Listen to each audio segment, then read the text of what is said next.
Alright. That's Halloween for you. Well, now that I just now finished my review on John Carpenter's Halloween, let's review Halloween 2. The sequel, More of the Night He Came Home.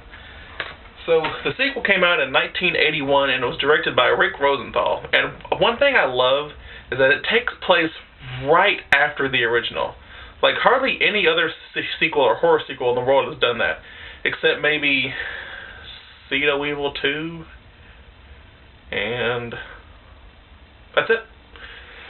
So, yeah, the movie takes place all on the same night, but even though the actors look about 2 or 3 years older, Laurie Strode has a terrible-looking wig. Dr. Loomis looks about the same. So, one of the huge mistakes in this movie, that they have a rehash of the whole, like the last 5 minutes of the movie, and when Dr. Loomis shoots Michael, you quite clearly hear 7 shots. 1, 2, 3, 4, 5, 6, 7. And the first one, he shoots him 6 times. And then later on, he's like, I shot him 6 times, even though you clearly hear 7 shots. Who edited this movie? Who does that? Okay, so, yeah, they kind of retconned like the last tiny little bit where Dr. Loomis goes out to the window to look and see if Michael's gone, but so this time they show Dr. Loomis walk out to the door and see that he's gone. So he puts his hand out, I guess he's trying to feel for blood or extract of something, and he finds blood. So what does that blood mean? It means he's not human, or he's inhuman now. And then the neighbor comes out and says, I've been trick-or-treated to death tonight. And then Dr. Loomis says the awesomest line of the whole movie. You don't know what death is. And then the Halloween theme plays, and then he runs off trying to find Michael, and it's still the same night. Yeah, I love that shit. And then, they have the opening credits, they show the pumpkin again, well, it's a different pumpkin, and the Halloween theme song is slightly altered. I don't know why they couldn't play the same music as before. But this time, a skull face cut rips out of the pumpkin. That's awesome. So, yeah, this time, Laurie, it takes place in a hospital, like the Haddonfield Memorial Hospital, and it's still Laurie's story. But I've been thinking, what if they went a completely different direction? Like, there's this new girl. Her name is Alice. Alice is on the phone with her friend. Did they ever say her name? Sally. And then she goes out and checks on Mr. and Mrs. Elrod, who's Mrs. Elrod. She's making a sandwich for her husband, Harold. She's like, Harold, you want mayonnaise on your sandwich? How about mustard? So Harold is asleep in front of Night of the Living Dead. Now, this was back in the day, this was 1978. It's supposed to be 1978, but this is back in the 80s. Nowadays, every horror movie ever has to show a clip from Night of the Living Dead. Why? Because it's in the public domain. Anyone can use it. I can use it. You can use it. I can show a clip right now and I would not get in trouble on YouTube. I mean, even I did that when I directed the first Pumpkin Man movie, which still isn't up yet. I don't know why. I don't have the technology. All I have is a crappy little camera to just upload videos and shit.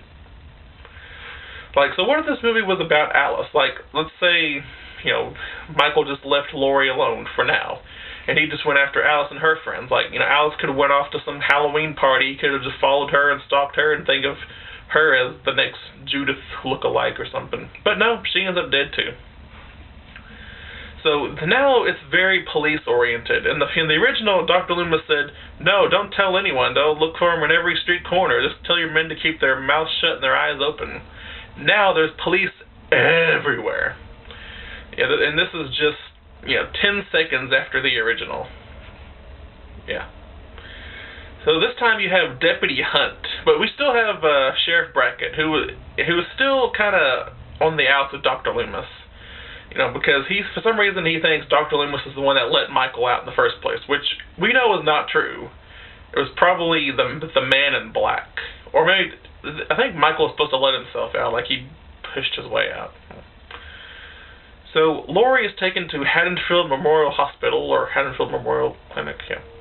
And then for some reason this little boy is like listening to a boombox of it, and then Michael just happened to be walking by and he hears it. Looks like Michael would have thought to go there in the first place instead of just having to hear it on the radio. So we get the new characters. We got Bud, we got Jimmy, who are paramedics. We got Mrs. Alves, who is like the matriarch of the nursing facility.